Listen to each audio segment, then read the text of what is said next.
Alright, so yung lesson natin ngayong linggo is about the functions and cultural change and development. Ayun. Ano ba yan? So let's begin. Ba't ganito to? Next natin.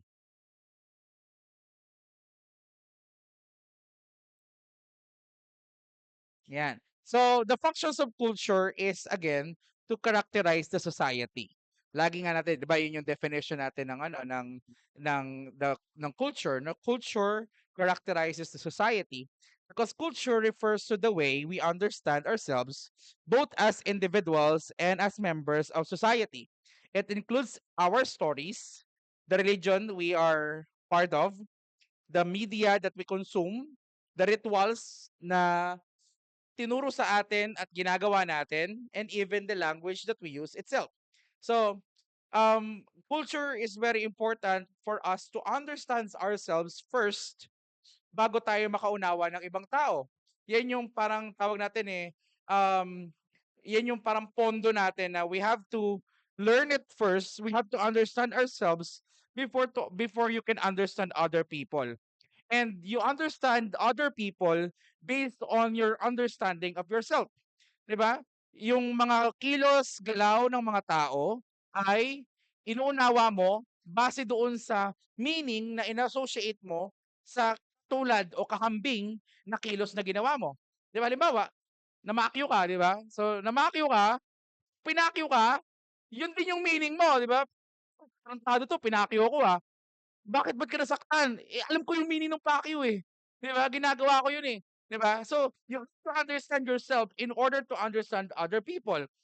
When you hear a word from somebody, 'di ba? May sinabi yung tao, sabi ng babae, sabi nung kausap mo, "Ang ganda mo." 'Di ba? "You're so beautiful." Yung tonation, yung buo, paano nabuo yung pagkabahagi ng mga salita nung phrase na yon, "You are beautiful." You try to make sense of that based on how you use it, 'di ba? Kailan mo ba sinasabi yung, "You are beautiful" or "Ang ganda mo"? 'Di ba? Kung meron kang hinahangaan na tao. So, based on your understanding of how you use how you use the object or yung mga words na yon, you will try to understand other people's action towards you. Naintindihan niyo ako? Gano'n 'yon. So, you have to understand 'no, culture is our way to understand ourselves and other people, other individuals in certain, culture or society 'no. So, saan nga ba, paano nga ba nabubuo yung ating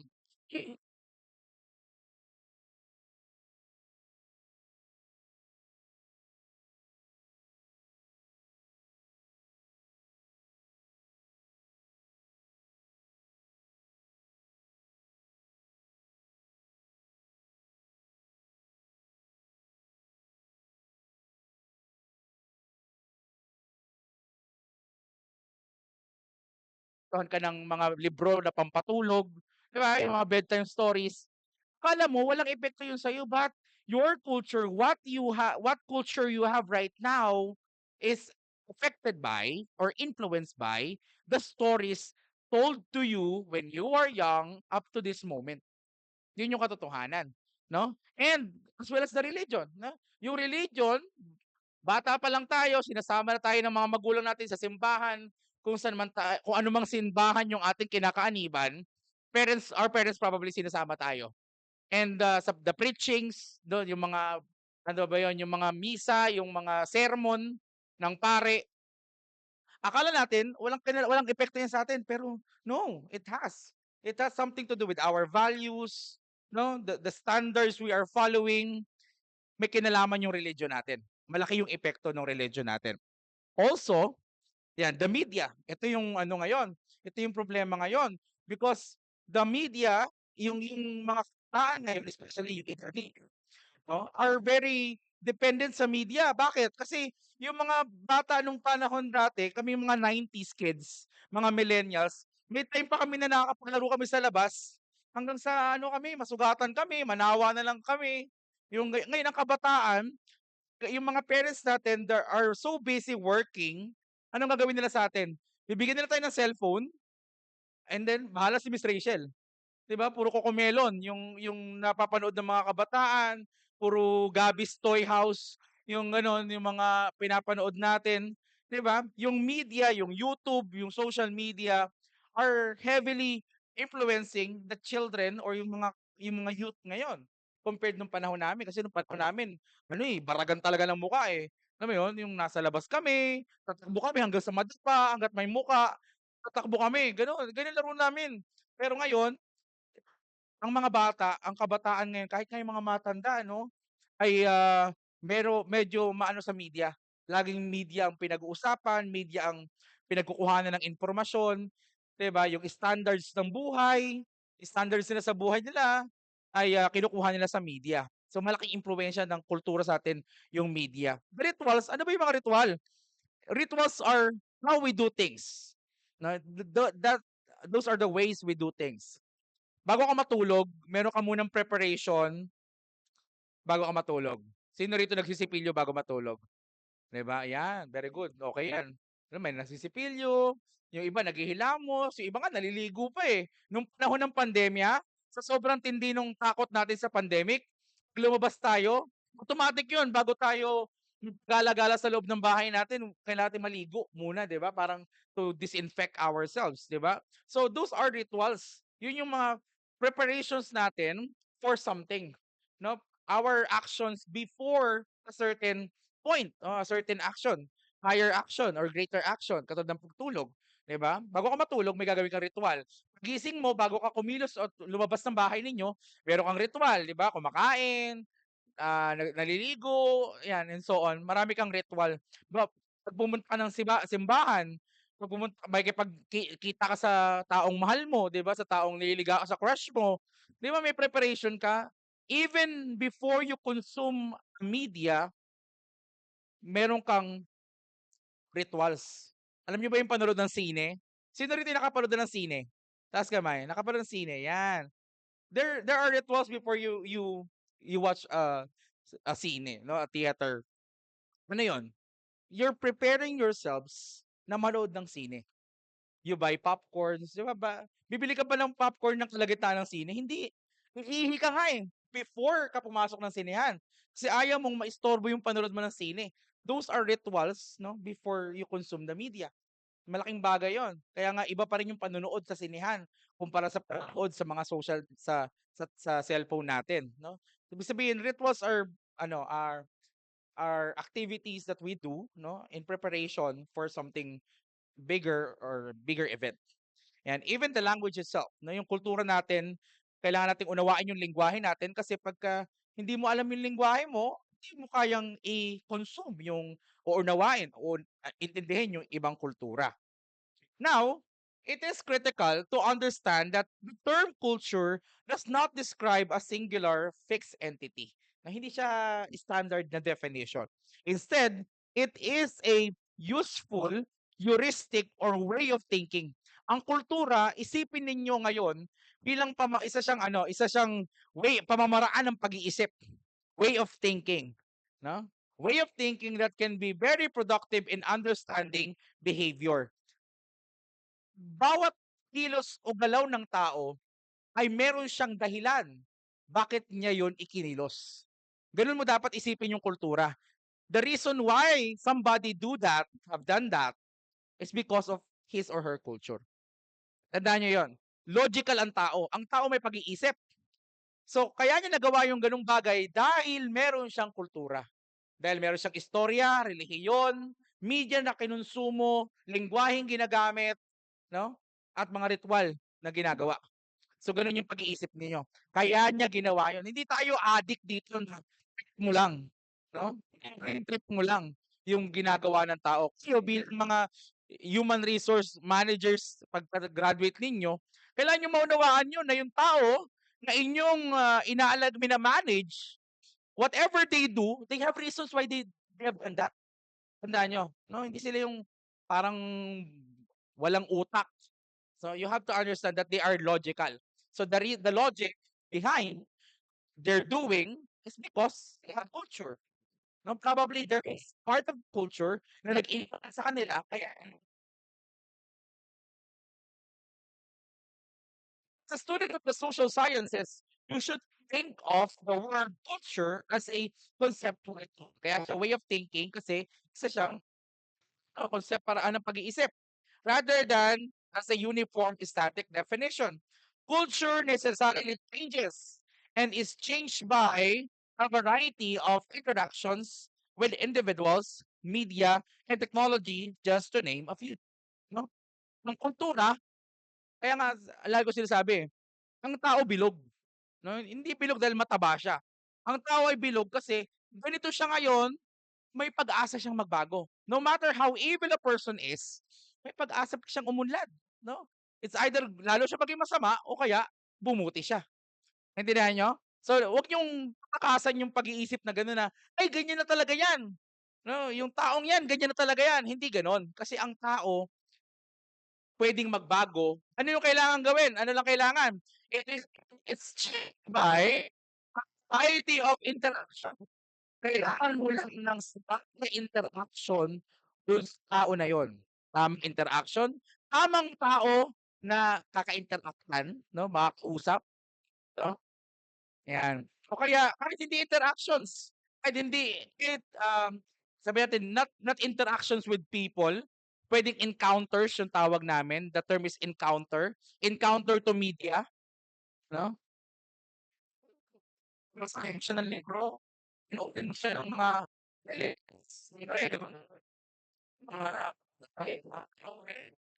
na magme-make sense, bakit niya hindi dapat gawin yun, 'no? Somewhat puwedeng magbago yung kanyang kultura, puwedeng magbago yung kanyang pag-iisip, 'no, yung kanyang way of thinking. Yeah, technology that is the tools, 'no? The tools, 'no, kung ikaw ay kung ikaw ay magaling sa tools, kahit anong galing mo sa tools, kung hindi naman magiging available sa'yo yung technology na yun, hindi mo ma-maximize yung skills mo. I don't know if you would agree with that, 'di ba? Parang katulad sa'min 'yan nung meron kaming teacher nung kolehiyo kami. Magaling siyang editor, pero editor ng yung analog na film, as in yung rolyo ng yung reel, 'no, yung ginugupit, i-scotch tape, gano'n yung editing niya. Kaso yung teknolohiya ngayon nagbago na at hindi na nag-a-apply yung kanyang skill doon sa technology na 'to. So, ano nangyari sa kanya, dumbfounded na siya, natatanga na siya, 'di ba? Parang wala na siyang alam kasi hindi na appropriate yung skill niya. 'Di ba, gano'n 'yun. Kaya nga yung mga kabataan ngayon, 'di ba?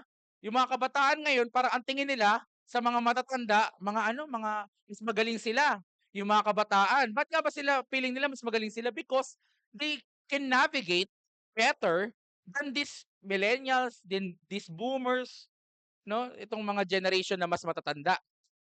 So, yung kanilang kakayanan dahil pinanganak sila doon, naging native sila doon, nagmumukha silang mas magaling kaysa dito sa mga matatanda. Pero ang point is hindi mo rin puwedeng sabihin gano'n. Hindi rin puwedeng mas magaling yung mga kabataan ngayon kaysa sa matanda kasi, magkaiba kayo ng generation, magkaiba ng technology, yung gumagana nung panahon nila at nung panahon natin.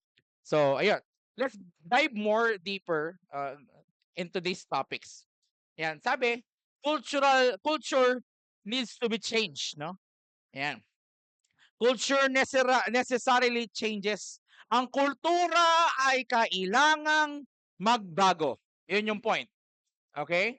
So, cultural change and development. Ba't kailangan magbago ng kultura natin? 'Di ba? Kasi ang mundo natin nagbabago. Yung society na kinabibilangan natin lumalaki, lumalawak, 'di ba?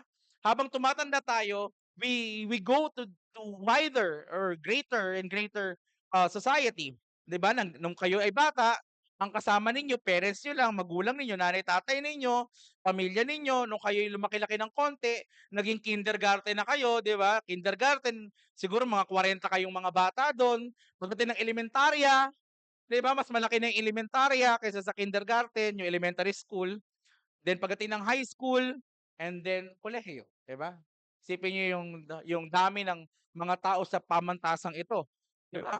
So, mas malaki yung audience. So, kailangan mong mag-change kasi 'pag hindi ka nagbago ng kultura, hindi ka naka-adapt, iiwanan ka ng lipunan. Tandaan niyo, yung lipunang ito, hindi sila ano, hindi sila maalaga. Ang lipunang ito ay malupit, ang mundo ay malupit. 'Pag hindi ka nakasunod, bahala ka sa buhay mo. So, cultural change and development.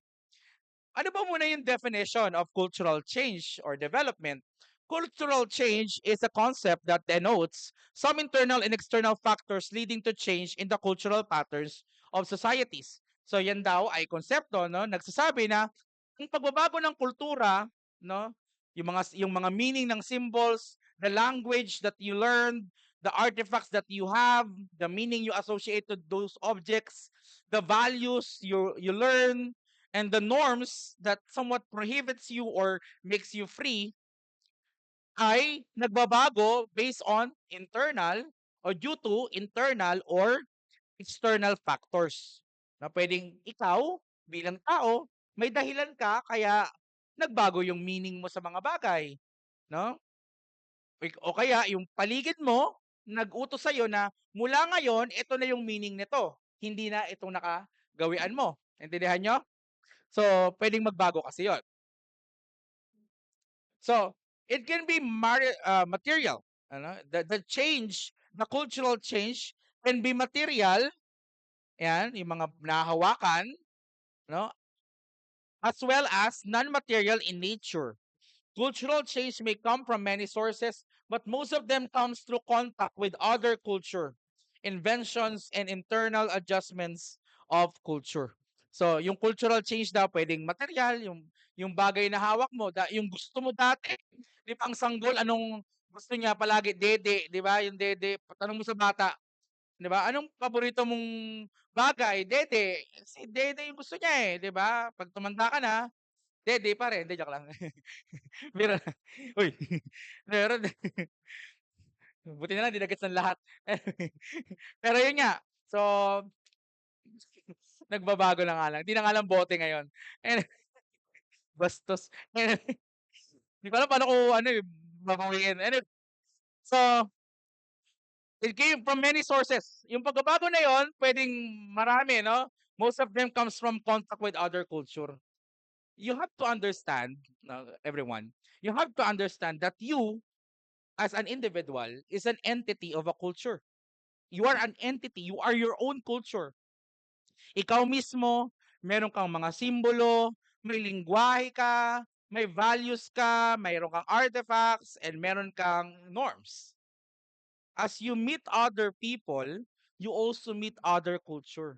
And that interaction, that continuous meeting and encounters could change not just you, baka pati yung kausap mo, yung nakakasama mo. 'Di ba?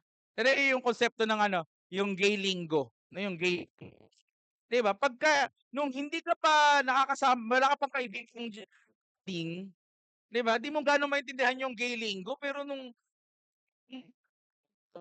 laging puro bakla na, 'di ba? Parang Kerry Bells na, 'di ba? 'Di ba? Intindi mo na, gano'n yung konsepto. Kasi nga ikaw entity ka ng kultura, may meaning ka ng language, siya may meaning lang ng language. So, you interact with each other, nagde-develop yung kaalaman mo sa lengguwahe, 'di ba? Nalalaman mo yung meaning nila, ayun, gano'n yung konsepto, ayan.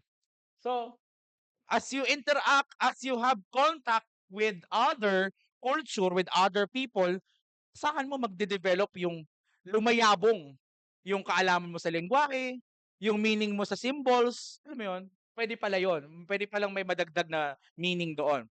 As well as the inventions in internal adjustments. So yung mga inbensyon, yung mga bagong teknolohiya, 'di ba? 'Pag tinignan niyo dati, we use writing, yung pagsusulat ng liham para makipag-usap ka, para mag-send ka ng message. Pero ngayon, nung nauso yung email, lahat ng tao kailangan mag-adjust, matutong mag-keyboard, matutong mag-type, 'di ba? Naalala niyo yung dati nung ang panahon ay yung 3300 pa yung mga ano, 3210, 'di ba? Ang letter A mo, number 2 isang pindot, 'di ba? Yung B mo, dalawang pindot ng number 2, yung C mo, tatlong pindot ng number 2, 'di ba? May mga gano'n kang combination. Nung nauso na yung QWERTY dahil sa BlackBerry na ano, na keypad, 'di ba? So ano nangyari? Hindi na ngayon gano'n mag-type yung mga tao ngayon. Talagang keyboard na talaga, 'di ba? So nag-a-adjust yung tao, nagde-develop yung tao, inventions that they have encountered. Ang teknolohiya ay umuunlad at ang teknolohiya kaya siya umuunlad base sa oh, nakakasunod? Okay. Now, um, factors of cultural change. Ano ba yung mga factors na nagdudulot ng cultural change? Number one is the contact, no? Contact, sabi nga natin, kapag ka naka-contact ka, nakasalamuha ka sa ibang kultura, malamang sa malamang ay mag-uunlad ka, no? Uunlad ah yung iyong culture. The contact between two societies will obviously change the culture of both societies through the process of cultural diffusion and acculturation. Ayan. Dive natin yan later on. Basahin muna natin ngayon. Technology evolution. Ganun din, no? Any technological evolution in the country will bring a change in their culture also. For example, change in production technology, changes in the means of communication, changes in the means of transportation, and etc. And then the third one is the geographical and ecological factor. No? The geographical and ecological factor is a natural or physical factors. The climate or rainfall attitude of the place, closeness to the sea decides the culture and lifestyle of the people. Any change in the physical features will automatically lead to a change in their culture, habits, and way of living. So, kahapiyawan natin ng konti. No? Yung cultural diffusion is yung yung isang kultura, maka-encounter siya ng isa pang kultura. Okay? Ngayon, i-integrate niya yung kultura na yon, no? Yun yung cultural diffusion. Hindi niya pinapalitan, kundi ini-integrate lang niya. Parang tayo may naka-encounter, halimbawa, nakapag-boyfriend, nakapangasawa ka ng APAM, no? Hindi mo naman kukunin lahat ng kultura niya. Hindi mo i-adapt lahat ng kultura niya. Hindi siya wholesale, kumbaga. Ang gagawin mo lang, yung tingin mong okay, acceptable, useful, yun yung kukunin mo. 'Di ba? Halimbawa, tayo mga Pilipino, nasakop tayo ng Espanyol. 'Di ba? Yung buong Espanyol ba, na-adapt natin? 'Di ba hindi? Yung lengguwahe pa lang, hindi naman nila tinuro sa atin. Yung adobo natin, 'di ba? Ang adobo ng Espanyol ay ginagamitan ng ginagamitan ng asin. Alam niyo ba 'yon? Yung adobo ng Espanya ay asin ang gamit, hindi toyo, no? Vinegar and salt. Ang ang Philippinized na adobo is toyo, suka. Bakit? Saan galing yung toyo? Sa mga Chinese, no? So anong ginawa natin? Hindi natin inadapt lahat, kinuha lang natin yung sa tingin natin appropriate sa atin. That's cultural diffusion. Hindi mo kinukuha lahat, hindi mo ina-adapt lahat. Ina-adapt mo lang yung sa tingin mo may pakinabang. Yung acculturation naman is totally pinapalitan mo, no? Hindi man lahat, pero totally pinapalitan mo. Halimbawa, ikaw ay Kristiyano, no? Ang Panginoon mo si Kristo. Eh nakapangasawa ka ng Budista. Mula nung napangasawa mo yung Budista, tinalikuran mo na si Kristo at ang sinamba mo na si Buddha. That's acculturation. Total directly you change, you alter, ano? Your culture. Yung object mo. Dati nung Kristiyano ka, puro krus ang nakikita sa bahay mo. Nung ikaw ay naging Budista na, wala nang krus. Buddha na. Naintindihan niyo? Gano'n. So, ayan. Technological evolution, ayan. The technology evolves in the country will bring a change on their culture also. Ayan, change in production technology. Nung panahon ng, alam niyo yung istorya ng ng kayamanan, ng wealth and power in the history. Pag pinag-usapan 'yan, nung unang panahon, we are in the agricultural era, no? May point tayo na tinawag na agricultural era. Alam niyo ano 'yon? 'Yun yung panahon kung saan kung sino yung mga Panginoong may lupa, no? Yung mga Panginoong may lupa, 'yun ang mayaman. Yung mga may-ari ng lupa. Agricultural ano 'yun, age. After ng agricultural age, industrial age. Familiar? Narinig niyo na 'yon? The history, 'di ba? And does it ring a bell? 'Di ba? So, nung panahon ng industrial age, sino mayaman? Yung mga may factories. Yung kayang makapag-mass production. Yun ang mga mayaman. After the industrial age, ano na? Electronic age. Telepono, radyo, telebisyon, yan. Yan yung electronic age. Sino ang mayaman? Yung may-ari ng kuryente at mga may-ari ng mga appliances o mga makinang pinapatakbo ng kuryente. Telepono, may-ari ng radyo, may-ari ng telebisyon, yan ang mga mayayaman. Ngayon, we are in the information age. Sino mayaman ngayon? Yung may-ari ng information. Hala, paano yung may-ari ng information? Si Mark Zuckerberg is an owner of information. When you log in or you create account in Facebook, anong pinambayad nyo? Info nyo, pangalan nyo, address nyo, di ba? Edad ninyo, birth date ninyo, yung devices ninyo are connected. Yung bawat devices natin has metadata, creates metadata, sending our current locations. Diba? Ultimo yung ating heart rate, yung ating bilang ng ating pulso. No, yung tibok ng ating puso, isinesend ng cellphone natin. Kaya nga pag nakita ka sa Facebook mo ng mga posts tungkol sa heart attack, mga ganun, mga heart illnesses, kabahan ka na. Kasi na-detect ng internet, ng cloud, based dun sa pulse rate mo, based dun sa mga hilik mo sa gabi kasi nakabukas yung microphone mo, pagkagabi, narinig ng cellphone mo yung mga activity mo habang tulog ka, naramdaman nalaman niya na may problema ka sa puso. So, anong ginagawa ng automatically the algorithm sends you information about how to prevent heart attack. 'Di ba? Information age, he who controls the information, who has the information are the wealthy ones. Google, 'di ba? Si Bill Gates sa Microsoft, Mark Zuckerberg, 'di ba? Sila yung mayaman ngayon kung sino yung maraming information or nagko-collect ng information. Ngayon, sa anong kinalaman nun dito? Ayan, the changes in production technology, the changes in the means of communication, and changes in the means of transportation. Kung sino yung may hawak niyan can manipulate the society. No? Yun yung point. So wala kang choice kundi to adapt as a human, as the foundation of the triangle of the society. Sa Marxian triangle, 'di ba? Ikaw yung nasa ilalim. Marami tayong mahihirap dahil nasa laylayan tayo, wala tayong choice kundi mag-adapt doon sa change in the means of transportation. Nakita mo may subway na nga, 'di ba? Sabi nga ni Bongbong Marcos, magkaka-subway na.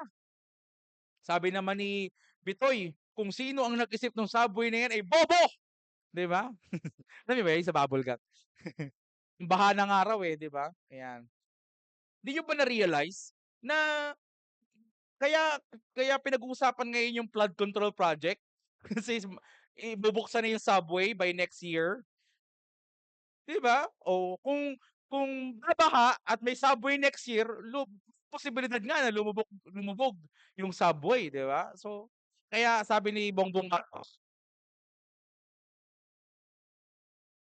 yung tukhang at yung mga adik. Anyway, so ayan. Change in geographical and ecological factor. Ayan. Hindi man natin alam pero yung ating location has influences in our culture, in the way we think, 'di ba? Tayo halimbawa sa Pilipinas tayo, wala namang snow dito eh. Walang snow dito. So mag-iisip ka ba na magdamit ng pang-snow, 'di ba? Unless gusto mong mangatas at maiyak ang kilikili mo, 'di ba? Pero hindi mo iisipin 'yun. So may epekto yung geological factor. Yung fashion natin, habits natin, 'di ba? Yung laman ng bag mo, no, yung lifestyle mo, laman ng bag mo has something to do with our geological position. Location. Siyempre may pamaypay ka diyan, may fan ka diyan, 'di ba? Yan, umiinit yung climate or the rainfall, 'di ba? Ayan, yung way of thinking, attitude of the place. Ayan, yung closest to the sea. Pag tinignan niyo ng maigi, um, marami sa simula ng maraming nagsimulang generation or sabihin natin na mga tribo, no? Yung marami sa mga grupo or civilization, no? Ay nagsimula sa tabi ng anyong tubig, 'di ba? Tulad na lamang ng Egypt sa Nile River, 'di ba? Sa ang China, o ang South Korea, sa ang North and South Korea sa Yangtze River, 'di ba? Ayan. So, gano'n yung closest sa dagat. Bakit? Kasi syempre kailangan nila ng ano, ideya ng paano tayo mabubuhay kung ang tubig ay buhay. So, kung saan may tubig, doon sila maninirahan. Bakit may umaakyat ng bundok? Alam nyo, yung mga taong bundok, pag tinignan niyo ng maigi, sa Pilipinas yung mga native sa mountain natives na mga tribes sa Pilipinas, they settle on mountains that has yung tinatawag nating mga springs. Yung mga bundok na patay, paano yun? Yung puro halaman lang, yung puro halaman o kaya kalbo na, walang nanirahan doon na taga-bundok. The Aitas the Aitas of Pampanga and North Luzon area o Cordillera, saan sila nagsisettle? Sa mga bundok na mayroong bukal. Akala ninyo, ay, taga-bundok yan. Hindi sila nag-aano ng isda. Akala ninyo, walang isda sa bundok. Pero meron. Mga tubig, yung, di ba, may tubig alat, may tubig na, maasim. Tubig alat, saka may tubig na, hindi, kabang, ayan. Yung mga istang yun, yung kinakain ng mga taga-bundok. Yung mga taga-bundok na yan, hindi sila maninirahan sa bundok na walang tubig because the water is essential to people. Diba? Yun. So may kinalaman yon. Yan. Ang Valenzuela, ang Valenzuela, kaya natayo ang Valenzuela kasi may anyong tubig na malapit, 'di ba? May Tagalog ka, yung area na yan, may palaisdaan yan. Ang Valenzuela, katabi niya ng ilog na ang dagat ng Maynila. Oo, yung mga settler ng Valenzuela, may flood control project lang talaga na wala daw ghost project sa Valenzuela. Kaya sana lang talaga. Oo, at hindi kasali sa good governance yung joke lang. Hoy! Anyway, hoy, ma-upload sa YouTube 'yan. Wala akong sinasabi. Wala naman, eh. Ba't nga ba kasi hindi kasali? 'Di ba? Tumana good governance naman 'yun, eh. Ba't hindi kasali do'n, 'di ba? That's the question there. Actually, yung mayor din namin sa Marilao, hindi rin kasali. So, hinahanap din namin, bakit? 'Di ba, bakit? Anyway, so let's move on. So, yung mga sinabi ko kanina, ida-dive natin deeper on this next mga slides. Okay. So, the causes of cultural change, yan nga, may mga 'di ba, yung pinag-usapan natin, factors that creates cultural change are also the same with the causes of cultural change. So sometimes, members of society are often confronted by customs that differ from those which they have learned to accept. In such a situation, they adapt some of the new customs, reject others, and allow modified versions of still others. This might uh, be called cultural eclecticism. Teka lang. Ano bang side niya?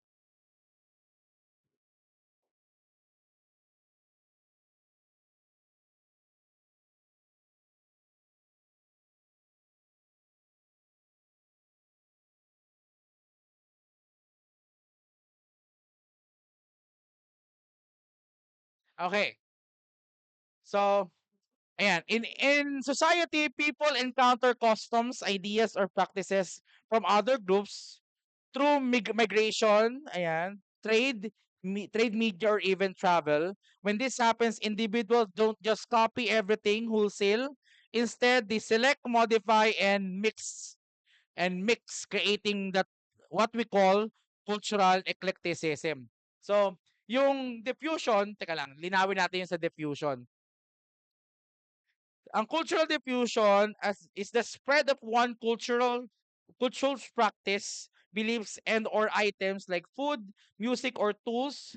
This spread can be among members of same culture or to completely different cultures around the world. Cultural diffusion is why many cultures around the world share similarities. Okay. Ayan. Um, linawin ko lang, no? Kasi may eclecticism, nakalimutan ko eh. So, may tatlong bagay. Cultural diffusion. Ano yung cultural diffusion? It is the spread of culture. So, may kinokopya tayo. Ayan, we copy a certain culture o kaya we copy a portion of a certain culture. That's cultural diffusion. Ngayon, we copy it. Yun ang term doon. Diffusion, copying. Ang acculturation is directly altering. Binabago niya talaga. Pinapalitan niya talaga. Yung isa kinokopya lang. Halimbawa, ah isa siyang Katoliko o Kristiyano, nakapag-asawa siya ng Budista, ng Budismo. Sabay,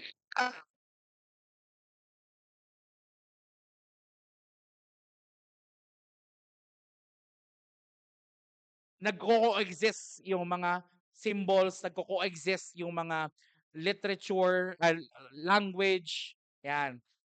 Nakapangasawa ka halimbawa, isa kang Tagalog, nakapangasawa ka ng Bisaya, sa bahay ninyo, dalawa lingwahe, may Tagalog, minsan nagbibisaya. That's cultural diffusion. Okay? We copy. Yung acculturation is directly tatanggalin mo talaga, papalitan mo. Nakapag-asawa ka ng Bisaya, mula ngayon, bawal na siya magsalita ng Bisaya. Kailangan Tagalog na. Ang relihiyon niya at Kristiyano, nung makapangasawa ng Budista, hindi na siya pwedeng maging Kristiyano. Hindi na siya pwedeng sumamba, lumuhod sa harap ng isang krus. No? Kailangan kay Buddha na lang. Kay Buddha na gumaganon. Parang pusa. Hindi, joke lang. Anyway, ang eclecticism is the mix and match, no? The mix and ano sabi doon? Select, modify, and mix. Ayan. Ang gagawin mo, pag meron kang na-encounter na bagong kultura, you select desirable na culture, part of the culture, and you modify it. Diba? And then, mix it with your culture. Katulad na lang nung term nating Philippinize. Yan. Philippinize. Marami tayong pinipilipino na mga bagay. Halimbawa, lingwahe. Alam niyo ba na ang kagandahan sa lingwaheng Pilipino is yung pagpipilipinize natin ng salitang yung mga verbs, yung mga nouns kaya nating gawing verb. Gusto mo i-Tony Fowler kita? Nagets nyo? I-Tony Fowler, anong gagawin mo dun sa tone? Tahimik lang sa umpisa, ganon? 'Di ba? Nagets nyo ako? Gusto mo i-Rendon Labrador kita? 'Di ba? Nagets nyo yung point? 'Di ba? Pag naalala mo si Rendon o kaya Dingdong, 'di ba? Gusto mong Madingdong Dantes, 'di ba? Para ano sa aspeto ni Dingdong Dantes ang gusto mong gawin sa akin? 'Di ba? Pag diningdong kita, 'di ba? Oo. May dingdong ding. 'Di ba? Next, no? So sa language meron tayong ganon. Yung mga nouns ginagawa nating verb. 'Di ba? Yan. Isa pa, yung adobo, no? Yung adobo, pinipilipinize natin, it is a cultural eclecticism kasi dahil ayaw natin nung maputla na luto, ayaw, ang mga Pilipino kasi very colorful tayo eh. Mahilig tayo sa makulay. Kaya niluto mo yung adobo na gamit ay asin at suka, maputla pa sa'yo yung baboy. Yun yung totoo doon, ang putla-putla talaga. 'Di ba? Ang putla-putla ng baboy. So ngayon, ayaw ng Pilipino ng gano'n kasi hindi mukhang masarap. Parang hindi malasa, parang walang kwenta, parang gano'n. So ang ginawa ng Pilipino, dahil meron Chinese na mga nagturo sa atin ng paano gumawa ng soy sauce, instead of salt, soy sauce yung ginagamit natin sa adobo. Kaya yung adobo natin, 'di ba? Di ba may labanan pa nga yan, ano daw ba ang pambansang ulam? Adobo daw ba o sinigang? Parang gano'n eh, sinigang, 'di ba? Ayan. So, dahil doon na-Philippinize yung ating adobo. Hindi na yan Hispanic adobo. Hindi na rin yan Chinese adobo kasi Pilipino yung gumawa niya. 'Di ba? Spaghetti. Yan. Ang spaghetti ay tinuro sa atin ng mga hindi Espanyol, Amerikano. Amerikano ang nagturo sa atin ng ano. Kaso, Ang pangit ng lasa ng American spaghetti. Kasi tomato sauce lang yung tomato sauce lang yung gamit nila. Imagine mo yung kamatis, hiniwa mo, nagluto ka ng pasta, hinalo mo. 'Di ba? Ang lansa nun. 'Di ba? Ang lansa nun. 'Di ba kayo nakatikim ng American spaghetti, no? Maasim kasi kamatis yung ginamit eh. Malalaking kamatis. Ang ginawa ng Pilipino, tomato sauce ang gamit, may asukal, 'di ba? Kaya manamis-tamis yung Filipino style spaghetti. At kaya manamis-tamis 'yon is not because nung naimbento na yung banana ketchup, hindi na tayo gumagamit ng tomato ketchup sa spaghetti. Banana ketchup na yung gamit natin. Hindi na tomato sauce. Banana sauce na, banana ketchup. Kaya tumamis yung ating spaghetti. Na Philippinize yung tawag doon. Ayan. Ano pa ba? Marami tayong halimbawa, yung mga Korean novela. Ano ba yung mga Korean novela? Ano gagawin natin? Ia-adapt ng Pilipino, 'di ba? Ang bida na sila Jeneline Mercado, sila kung sino, Heart Evangelista. Ayan, 'di ba? Sila Barbie Fortesa, hahaluan ng Koreano. Diyos ko naman, mas okay naman yung mga Pinoy kaysa sa Koreano. Masyado lang kayong nasanay lang tayo sa visuals ng Korean. Kaya akala nyo masasarap yung mga Koreano. Liliit ng titi nun, mga ganyan lang, oh. Oo.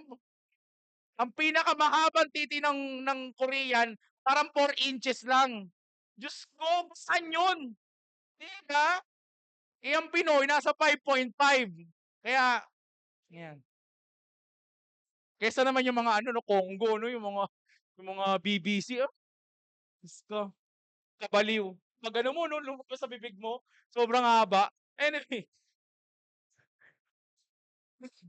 Anyway, joke lang. Kasi yung culture eclecticism, ang ginagawa natin, pinipili natin kung ano yung maganda, sa tingin natin kaya natin, na desirable sa atin, no? We try to select, modify it, and then we mix it. 'Di ba? Yung damit natin, yan yung mga damit natin. Tingnan niyo yung uniform ng CMIC. 'Di ba parang silang merong uniform para Sailor Moon? 'Di ba? Ayan. Akala kasi nila appropriate 'yon sa kultura ng mga Pilipino. 'Di ba? Hindi lahat ng mga taga-PNP nakatingin doon sa kanila. Buti sana kung lahat maganda yung hita.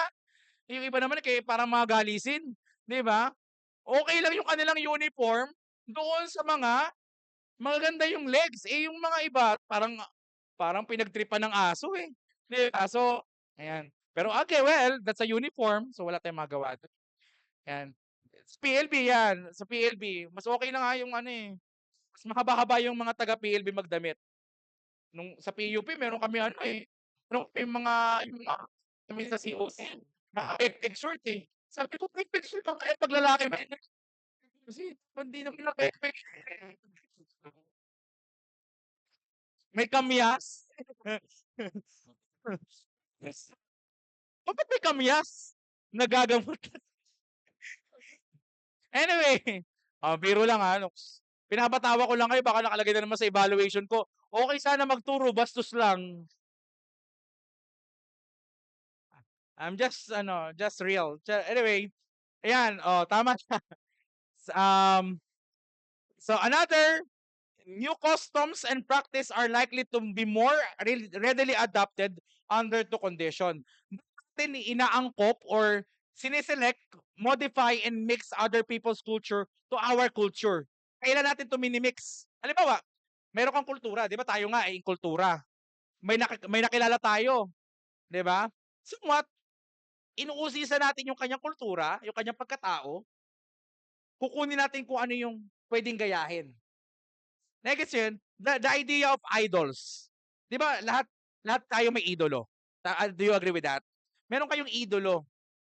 Sino mang artista yan, sino mang matalino yan, sino mang tao yan sa buhay mo, pero meron kang idolo.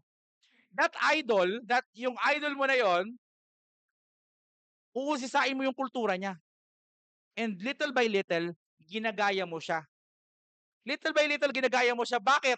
In the hopes that when you successfully copied the culture that he have, yung benefits na meron siya, makuha mo rin. Next niyo ako? Bakit ka nagme-makeup ng gano'ng klaseng style? Para makuha mo, makopya mo yung kanyang itsura and somewhat get the benefits na nakukuha niya. Naintindihan niyo? 'Di ba? Yung isang isang babae halimbawa, hinahangaan siya ng maraming tao. Ba't mo ginagaya yung kanyang makeup? Kasi gusto mo ring hangaan ka rin ng iba pa. Aminin niyo man sa hindi. Ba't ka nag-aaral? Ba't ka nagpapakatalino? Kasi you know somebody who is intelligent and you observe na kapag matalino ka, may benepisyo kang makukuha and you want that benefit or those benefits. Naintindihan niyo? Ayun. So, ngayon, magkaiba pala yung nakikita ko sa screen. Ayan. So, new customs and practices, mga paniniwala at mga ginagawa ay tinatanggap natin o ina-adapt natin dito sa mga iniidolo natin. Bakit? Una, kapag if they represent what is viewed as socially desirable and useful. Yan. Kung ano yung sa tingin mong desirable and useful, tingin mo kapakipakinabang para sa'yo, i-adapt mo yon. Halimbawa, yan, yung adoption of online banking, GCash and Paymaya in the Philippines, it's useful, it speeds up our transaction, and is therefore widely embraced. 'Di ba? Dati mga 2000 2016, 2018 may GCash na, pero wala masyadong gumagamit, 'di ba? So ngayon, kahit sa sugal, nakakonekta yung GCash, 'di ba? Just recently lang, tinanggal na ng GCash yung connection ng online gambling sa GLife. 'Di ba? GLife may sugal, 'di ba? Saya naman nun, yung buhay mo may sugal, incorporated na, 'di ba? So, dahil napabilis sa atin, tinanggap natin. Yan. They represent what is viewed as socially desirable and useful. Maganda sa paningin at kapakipakinabang. Halimbawa, yung yung ikaw ay ligaw, no? Spiritually ligaw ka, 'di ba? Parang wala kang simbahan, wala kang kinakaaniban na grupo, 'di ba? And then there's somebody, a friend of yours, 'di ba? Sharing the gospel and then you follow. 'Di ba? Sabi niya, "Oh, attend ka sa church namin. Maganda yung aming church. O masaya doon. Lahat ng problema mo, God will give you solutions. He will heal your diseases, 'di ba? You find it desirable, socially desirable, parang wala namang mawawala sa akin. Tanggap-tanggap naman, 'di naman masama, 'di ba? Lah, bakit ngayon ka lang okay. And useful. Tingin ko mapapakinabangan naman, wala namang mawawala sa akin. So ngayon sumama ka. Naintindihan niyo? So, mahalaga 'yon, yung socially desirable. Kasi meron kang konsepto ng ano yung desirable, and meron kang values. What is important, what is not important, what is good, what is evil, 'di ba? What is right and what is wrong. So, 'pag tingin mo it is right, it is desirable, tinatanggap mo, kinukuha mo. And if they do not clash with re-existed and still valued customs and practices. Kung wala naman siyang kinaklash o kinakalaban doon sa nag-exist sa'yo. Halimbawa, ayan, yung Filipinos embrace Korean drama in K-pop, but instead of erasing OPM, many local artists blended K-pop aesthetics with Filipino identity.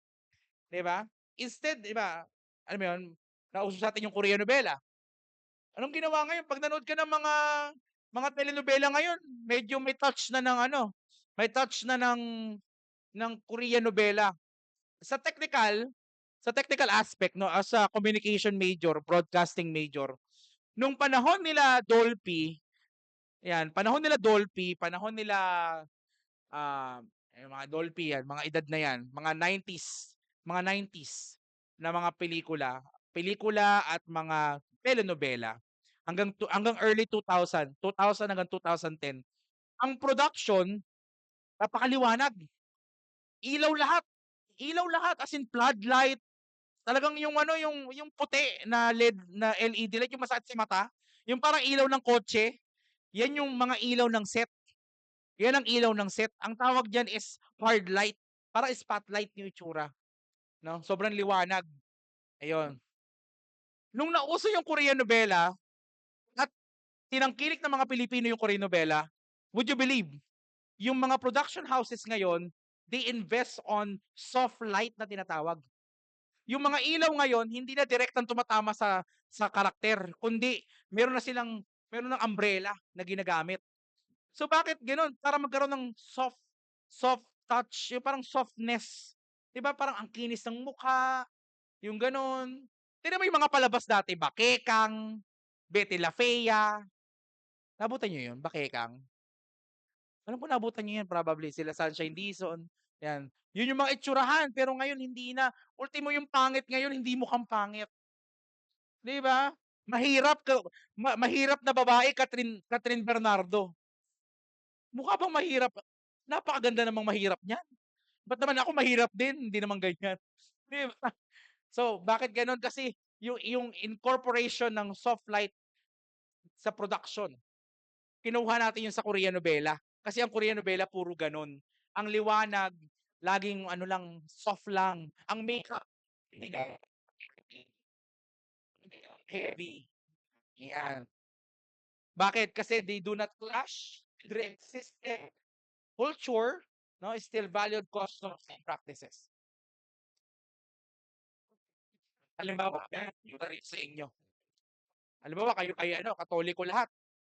Katoliko lahat ha. Kunwari, ilagay niyo yung isip ninyo Katoliko kayo lahat, 'di ba? Ako pumasok ako, isa akong Antikristo. Yan. Sabi ko masama yan. Pag naglingkod kayo kay Kristo, impyerno pa rin kayo. Kamusta yung pakiramdam niyo doon? Tanga no. Ito parang ganun eh. Paling ka. Bakit? Kasi I clash with your culture. Huli ko kayo lahat eh. Si Kristo yung pinupuri ninyo, sinasamba ninyo, tapos bigla akong darating at sabihin kong lahat ng ginagawa nyo, mali yan.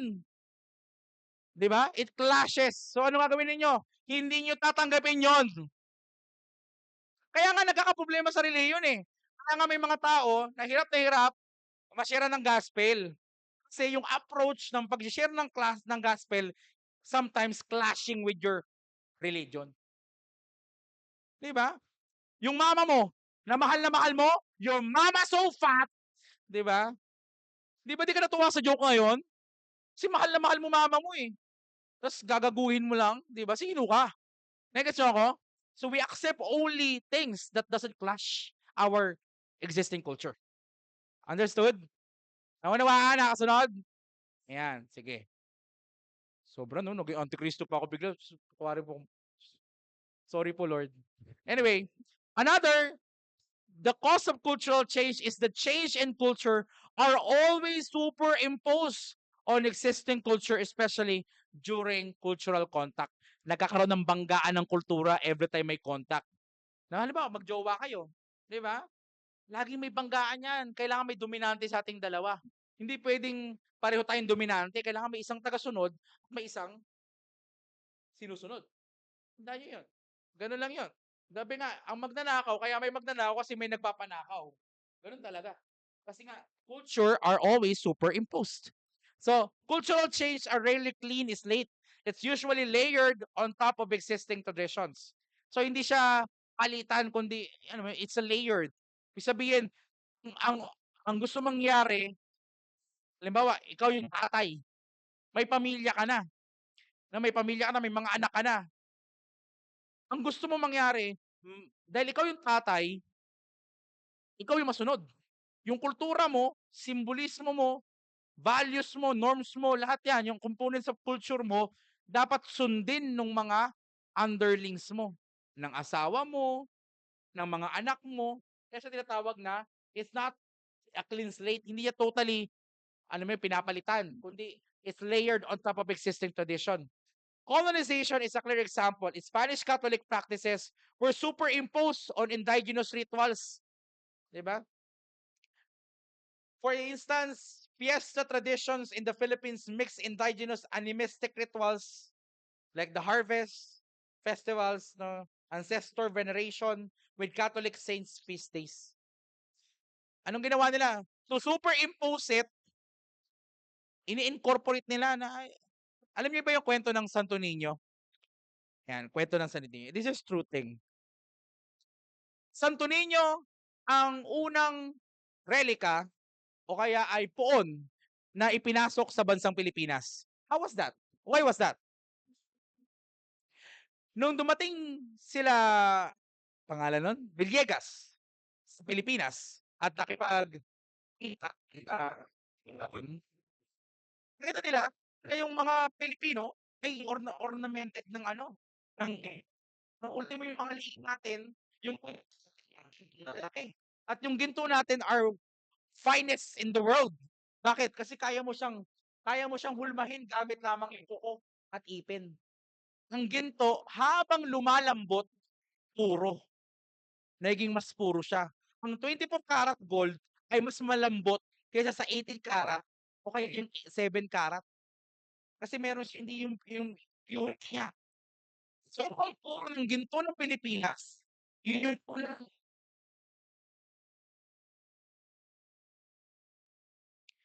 anong gusto nila? Makianib, no? Doon sa, doon kila Villegas. Ay, Villegas, kila Humabon. Anong ginawa nila? Inobserbahan nila sila Humabon. Sila Humabon, may sinasambang anito. Kasi pagano ang mga lumang Pilipino eh. Yung anito, sila ay lumpon ng mga bato na nasa 2 pie ang taas, 2 feet ang taas. Pero siya ay punto ng bato at 4 na bato. Kaya itong patong nila lang anito.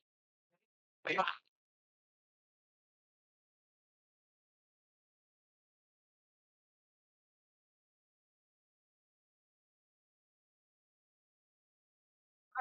in our mainland, that's the baby Jesus.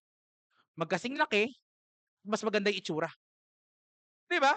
Yung anito, hindi mukhang tao 'yun, kasi bato lang 'yun eh. Na nilagyan mo ng mata eh. 'Di ba? Mag-search kayo sa Google ng anito, itsura ng anito. 'Yun yung anito. Ikumpara mo ngayon sa larawan ng Santo Niño. Mas maganda yung larawan ng Santo Niño. So ano nangyari? Mas naging logical. O nga no, bakit kami sasamba sila Humabon nag-isip na, o nga no, ba't kami sasamba sa larawang ito na anito na hindi naman kamukha namin. Hindi naman mukhang tao, 'di ba? Kung ikaw ay hari, kailangan yung nagpapaalipin ka, kung magpapaalipin ka lang din naman, doon na sa kawangis mo, hindi sa kawangis ng pupo mo, 'di ba?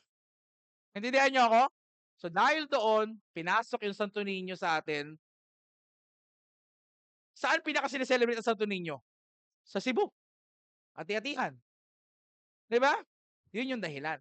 So, it's superimposition na ginamit yun ng Katoliko, yung ginamit nila yung mga saints and yung mga puon, no? Para ma-incorporate yun sa atin. Naintindihan niyo? Ganun yung point. Ganun yung point. Lahat ng piyesta, alam mo kaya naman may kapistahan? Kaya may kapistahan.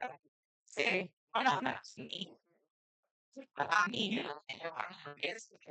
so, ng Espanya, ng tao, mga Pilipino, nagtayo sila ng mga kapilya, no, kapilya sa bawat barangay, no, sa bawat barangay o bawat grupo ng lupa. So ngayon, ang ginawa nila kapag tag-ani na ng lugar na yon, ng mga produkto sa lugar na yon, sinasabay na rin nila na ito pistahan din yan ni ganito, ni Emmanuel, ni ganitong puon. So through that, na-celebrate yung na-celebrate yung mga santo, 'di ba? Na-incorporate, na superimpose. In communication, yan, this is like a palimpsest, where old scripts remain under a new writing. Society never erases everything it overlays. Di ba? From the King James Bible, ito na nga tayo ngayon, parang Bible para sa Gen Z. Alam niyo ba yun? O may ba yun? Sa yung yung Bible na sa ginawang konyo yung mga yung mga mga sulat. Eto, may panood ako na sabi namin, sinasabi ko rin kasi talaga eh, that the history is written by the victors. It's not true. From now on, believe it, it's not true. The history is not written by the victors. The history is written by the literate. By the literate. Nung panahon nila Genghis Khan, they are so busy in building their skills to fight. They have no time to make to become literate people. Yung records nila Genghis Khan, sino sumusulat? Yung mga nasakop nila ng mga literate, mga mga monghe na kanilang dinaanan. Ganon din sa mga ganon din sa mga ekspedisyon nila nila ano ba 'to si Alexander the Great, no? Si Alexander the Great, yung records niya kung sino yung mga nasakop niya, sino-sino mga napatay niya, hindi naman si Alexander the Great yung nagsulat nun, kundi yung dala niya na tagasulat. Naintindihan niyo? Even the Valkyrie, the Valkyries, yung mga barbaro. Yung mga barbaro, wala silang sariling writer. Sino yung nagsulat sa kanila ng history nila? Yung mga nasakop nila ng England. Nagets niyo? Kaya, pag natanong ka, ba't ganito yung history? Parang may mali dun sa history. Because it's not written by the victors nung nanalo. It was written by the literate. And kung sino yung may kakayanan magsulat, siya yung kayang magsulat ng historya at magmanipula ng history. Naintindihan niyo? Hindi yung nanalo. Minsan, kahit sila italo, magsusulat sila para makaganti. 'Di ba? The Americans, 'di ba? Yung Amerikano, sila yung nanakop sa atin, 'di ba? Hindi naman yung mga soldier ng Amerikano ang gumawa ng mapa eh. Yung mga literate ng Amerika. Sila yung gumawa ng mapa, nagdisenyo at sinali yung Pilipinas doon. Sinabi na maliit lamang ang Pilipinas kumpara sa laki ng Amerika. Kasi alipin lang nila tayo. So, ganun din. The society never erases everything. It just overlays some portions of culture. Naintindihan nyo? Uy, okay pa ba kayo? Lalim, no? Malapit tayo matapos. Causes of cultural change. Number 4. All the cultural change are not equally important. Hindi lahat ng pagbabago sa kultura natin ay mahalaga. Some changes are introduced to culture because they are considered necessary for human survival. Kailangan kasi para makasurvive tayo. If one is saved, we are all saved. That's the culture. That's the society we have. Some other changes are accepted in order to satisfy socially acquired needs, not essential for survival. Yung mga ibang mga kultura na babago para lamang matugunan yung ating pangailangan socially. Ayan. Necessary for survival, adoption of sanitation practices, vaccines, and disaster preparedness strategies. For example, during typhoon seasons, Filipinos have embraced the go bags. Diba? Meron na tayong marang go bags. Pagka, ay, malapit na naman ang bagyo. Malapit na naman yung yung ulan. Ayan, kailangan may go bag tayo. Kaya dati inadapt yon, yung kultura na yon, yung paghahanda na yon, kasi maaaring naranasan na natin yung hirap, yung hassle ng masalanta. 'Di ba? Kung yung bahay niyo naman hindi naman nasalanta, halimbawa, taga Bignay kayo, Bignay, pag ang Bignay mataas eh. Pag lumubog ang Bignay, lubog na kayo lahat. Yun lang yung point. 'Di ba? So, ayan. Yung mga taga Bignay, walang go bag. Kasi kami yung kami yung go-to. Kami yung evacuation center eh, 'di ba? Hindi mo gagawin yung go bag, hindi mo i-apply 'yon kung hindi mo naman naranasan na masalanta, 'di ba? Gano'n 'yon. So, and community evacuation centers. Cultural shifts shaped by survival needs. Sabi nung pandemya, "Uy, magpabakuna kayo lahat." O 'di ba lahat tayo nagpabakuna? 'Di ba kahit yung iba sa atin nilagnat pagkatapos? 'Di ba? May mga kilala pa ako namatay eh pagkatapos bakunahan eh. Kasi hindi kinaya yung vaccine. O may gano'n. Pero bakit? Ba't natin inadapt yun? Ba't natin tinanggap yun? Ba't natin in-incorporate yung culture na yon for survival? 'di ba? In hopes na makasurvive tayo. Socially acquired needs. These are not essential to survival but important for belonging and identity. Sometimes there are portions of culture that we have to adapt in the for the sense of belonging para alam mo 'yun, para belong ka, para di ka ma-out of place, 'di ba? Halimbawa, yung mga kaklase mo, lahat nag-milk tea, 'di ba? Ikaw, ayaw mo ng milk tea, pero wala kang choice. Makiki-milk tea ka na rin, 'di ba? Kaya yung buong grupo kayo, barkada, gustong-gusto niyo yung matcha, 'di ba? Gustong-gusto niyo yung matcha. Kambing ka ba? Matcha tinitira mo? 'Di ba dahon, halaman, brad, 'di ba? Kambing na kambing, eh. Pero dahil yung mga kaibigan mo, para maging belong ka sa kanila, order nila 'yan, eh. Order ka na, kahit maduwal-duwal ka. That's the norms, 'di ba? You have to follow the norms or else tanggal ka, 'di ba? That are socially acquired needs. For instance, fashion trends, social media practice like vlogging or art styles, di ba? Hindi ka marunong sumayaw. Eh, wala eh, TikTokers yung mga tropa mo. Oo, makiki-TikTok ka na rin. Pangit mo, di ba? Yes. Pangit. Ayan. Our style. These don't keep us alive, but they fulfill social aspirations, being modern, connected, or expressive. Alam mo yung panahon ngayon, pag hindi ka marunong mag-content create, mag-create ng content, parang kang hindi belong. Parang wala kang boses. Parang wala kang way to rant. Naintindihan niyo yun? Di ba? Kaya nga ang daming mute sa atin eh, sa social media kasi hindi marunong mag-create ng content. Kailangan nyo matuto yun. No, nung naalala nyo nung pinorse tayo ng lockdown, na yung ating education ay online, anong kailangan ng gawin ng tao? Di ba may makita kang post? Sabi nung matanda, ma'am, pwede po bang dagdagan nyo po yung labahin para po may pambili po ako ng cellphone ng apo ko. Di ba? Kasi wala eh, walang choice tayo eh. It's not really for survival, pero alam mo yun, for for being connected and expressive. Di ba? Kailangan mo matuto mag-online kahit, alam mo yun, pwede namang hindi. Kaso dahil pandemya, lockdown tayo, mag-online ka. Number 5, malapit na tayo matapos. So don't you worry. Number 5, process of cultural change. It is a fact of observation that crisis tends to produce or accelerate cultural change. Yung pagbabago ng kultura, minsan napapabilis ng crisis. Alam niyo yung pandemya? Di ba? Dahil sa krisis ng pandemya, yung mga dating ayaw ng bakuna, ayaw ng gamot, no choice. Yung ayaw dati ng face, di ba may stigma before pandemic? Yung naka-face mask ka, bad breath?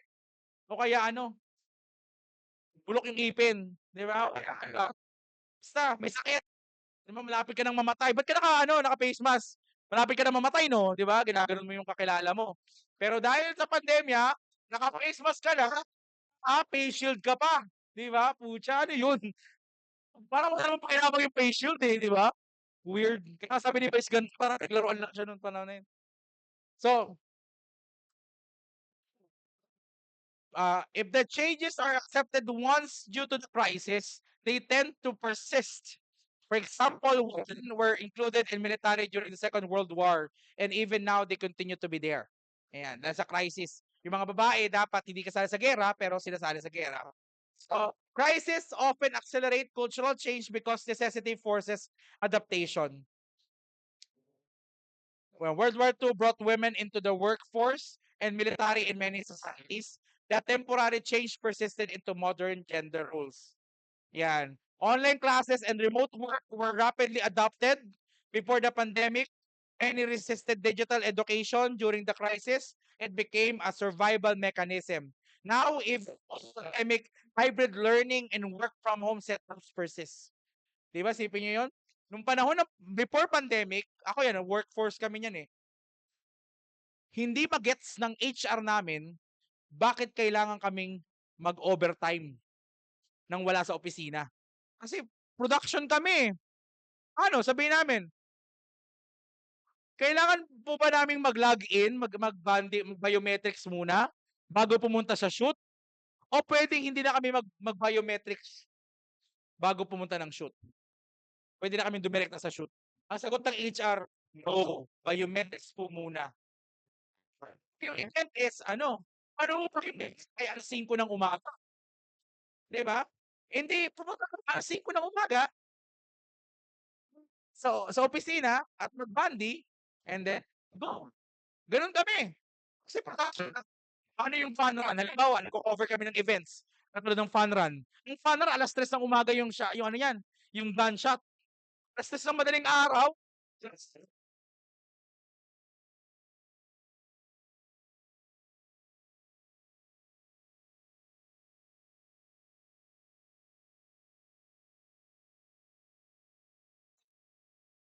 Di ba? Pero bakit?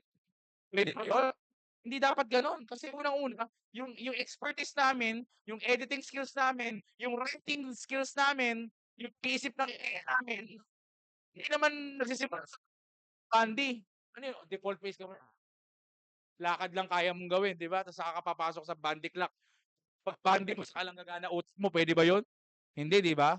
So, kaya tutol kami noon. Pero nung nagkaroon ng pandemya, lahat kami project-based. Basta natapos mo yung trabaho, ito, yung 10,000 bayad sa'yo. Gaano mo man yun kaikli o gaano mo man yun kahaba gabi, basta natapos mo, bayad ka. 'Di ba? Work from home yun, project-based yun. Nagbago because of the crisis. Pwede pala yun eh. 'Di ba? Dati bawal, kailangan lahat ng klase face to face. Wala nga tayong term na face to face eh. Nung pandemic, walang face to face before pandemic. Lahat pag sinabing klase, nasa school kayo, pero nung nagkaroon ng pandemya, may online na. May face to face, may asynchronous, may synchronous, 'di ba? Yung hilukan ako, ano yung meaning nun ngayon? Pero bakit may gano'n? Because crisis accelerates cultural change. Yung pagbabago mo, ayan, yung self-crisis mo could create cultural change sa'yo, 'di ba? Nung nasaktan ka, dati ganyan ako nabiktima ako ng two-time eh, na two-timer ako eh. Oo, ako yung biktima. Isipin mo, ako yung lalaki, 'di ba? Ako na two-time. Yung ka-MU ko na parang jowa ko na rin, may jowa pa palang iba, 'di ba? Pangalawa lang ako, aray ko, 'di ba? Pero, anong sabi ko no'n? Mananakit na ako ng babae ngayon, sabi ko do'n, 'di ba? Pero nakilala ko yung asawa ko. Parang may isang pero 'yun. So, 'di ba dahil sa sakit na naramdaman ko, nagbago yung katwiran ko. Hindi na ako naniniwala sa tunay na pag-ibig. Ayun. So, nagbago yung paniniwala ko. Nakilala ko yung misis ko. Ayun, nagbago rin ako ulit. Balik, 'di ba? Gano'n din 'yon, Halimbawa, pagka ano ka, naalala niyo si Tera? 'Di ba sinabi ng best friend niya na siya si Sangre. Nanood ng Sangre. Yung misis ko kasi nanonood ng Sangre, nadadamay tuloy ako. Ayoko manood nun eh.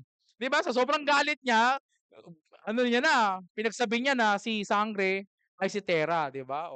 Dahil sa crisis 'yon, dahil sa crisis na naramdaman niya. Yung kahirapan ninyo, that could be the crisis of your cultural change. The reason why you're getting your ass out of your bed every morning is because of your poverty.